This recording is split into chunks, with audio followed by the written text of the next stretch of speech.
Mes chers compatriotes d'outre-mer, de métropole et de l'étranger, je vous souhaite à toutes et à tous une très belle année 2014. Vous avez tous des rêves. Beaucoup d'entre vous ont de l'ambition, de l'énergie à revendre. Que la nouvelle année vous apporte tout ce que vous espérez. Et qu'elle soit pour chacune et chacun d'entre vous une année lumineuse. Je souhaite en particulier la santé à ceux de nos compatriotes que la maladie afflige. Je souhaite à celles et ceux qui souffrent de la solitude ou d'une vie personnelle compliquée beaucoup plus de bonheur en 2014 qu'en 2013. Et mes très chers compatriotes aussi, je souhaite à la France d'aller mieux. Je le souhaite du fond du cœur. Et je ne me résous pas à la tristesse de sa situation aujourd'hui, à tous ces maux. Je pense au chômage, dont on nous fait croire qu'il pourrait baisser par miracle sans croissance. Que de sottises. Je pense à la chute du pouvoir d'achat qui continue de frapper durement nombre de ménages. Combien l'ont ressenti lors des achats de Noël ou en recevant leurs impôts. Je pense à l'insécurité qui frappe tous nos territoires, qui brise la vie d'honnêtes gens. Je pense au communautarisme aussi, qu'on laisse grignoter notre pays, son unité et son identité. Je pense à tout ce que le gouvernement actuel laisse s'écrouler, notre industrie, notre capacité d'innovation. Je pense à tout ce qu'il renie, l'originalité et l'audace de notre message dans le monde, la capacité d'influence de la France. Beaucoup d'entre vous ont terminé 2013 démoralisés. Ce n'est pas le concert de fausses promesses, celle du pouvoir en place, celle aussi de cette prétendue opposition, qui vont vous donner de l'espoir. Parce que vous avez compris, comme moi, qu'on ne peut rien attendre de ceux qui, depuis des décennies maintenant, droite et gauche confondues, font sombrer la France. On a cherché en 2013 à nous divertir, de sujets sociétals en sujets de société, de questions secondaires en réformes accessoires. On a cherché à nous divertir pour éluder l'essentiel. On a cherché à diviser les Français en heurtant sciemment des consciences. On a voulu empêcher que se développent les seuls débats qui vaillent. Mais au Front National, au Rassemblement Bleu-Marine et plus largement encore dans le camp immense des patriotes que je m'emploie à fédérer, nous travaillons. Nous travaillons à aborder les questions centrales, celles qui, si nous ne les réglons pas, empêcheront la France de renouer avec la confiance et par là interdiront la puissance publique d'amener les Français au bonheur qu'ils méritent. Des solutions audacieuses doivent être apportées. L'action politique a un sens. Elle peut le retrouver si nous nous en donnons les moyens. La France ne créera pas de richesse si elle ne met pas un terme à l'asservissement qui est le sien. L'asservissement à des logiques mondialistes qui appauvrissent notre pays, libre-échange intégral, disparition des frontières, migratoire et économique, règne sans limite de la finance et des multinationales, confiscation du pouvoir par des autorités techniques sans légitimité. Mais l'asservissement prend en cette année 2014 une figure de plus en plus évidente. Il apparaît en effet de plus en plus clairement que la France est en train de se livrer.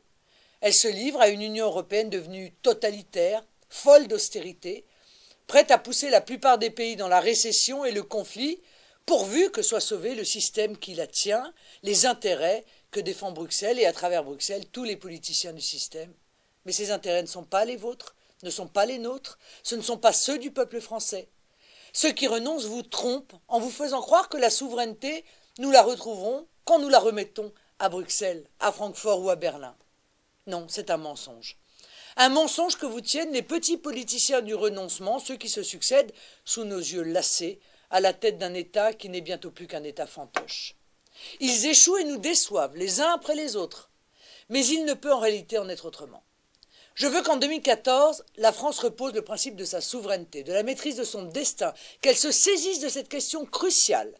Je veux qu'en 2014 continue de monter ce message de vérité dont vous êtes de plus en plus nombreux à vous saisir.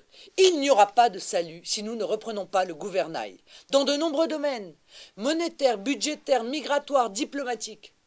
Je veux qu'en 2014, la France dise enfin non à une Allemagne aux volontés dominatrices. Je sais qu'en 2014, l'un des premiers combats que nous devrons mener sera de dire non à Mme Merkel et à ses projets de contrats. Vous savez, ces contrats que l'Allemagne veut passer avec les autres pays d'Europe. Ce sont des pièges infernaux qui nous mettront définitivement sous le joug étranger, jusqu'à ce que nous sombrions dans une crise économique, sociale, mais aussi politique et morale d'une ampleur inouïe. De cela, nous reparlerons beaucoup à l'occasion des élections européennes du mois de mai. Je veux cette année avertir les Français qu'il est temps de reprendre en main leur souveraineté, leur liberté. Je le ferai en m'engageant sans relâche dans ce que je considère comme une perspective d'espérance. Loin de moi l'idée de croire que la partie est perdue et que nous n'aurions plus que les meubles à sauver. Non, je crois au destin de notre pays.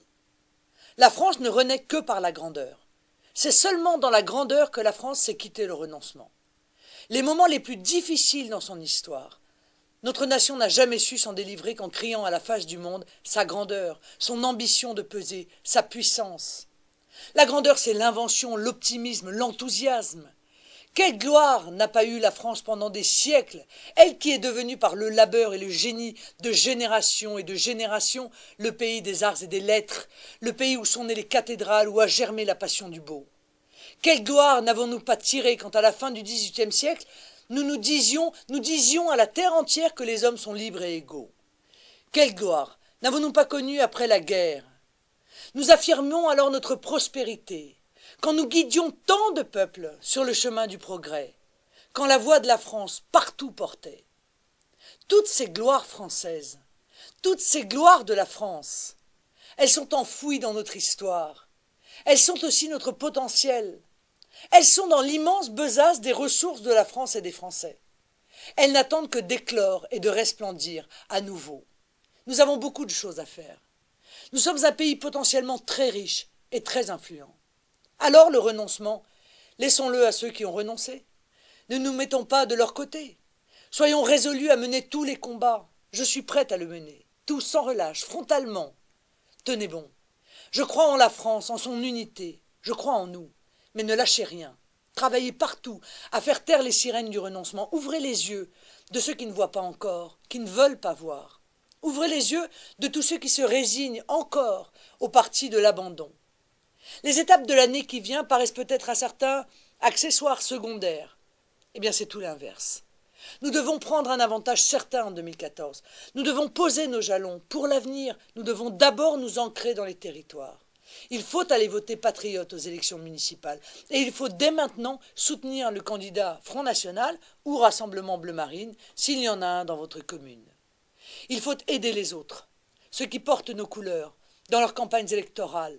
Il faut aider notre mouvement tout entier. Et nous devons aussi dominer les élections européennes.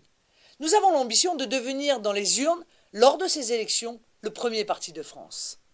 Si nous gagnons ces élections, cela voudrait simplement dire que le peuple lui-même, accepterait de redevenir le premier parti de France.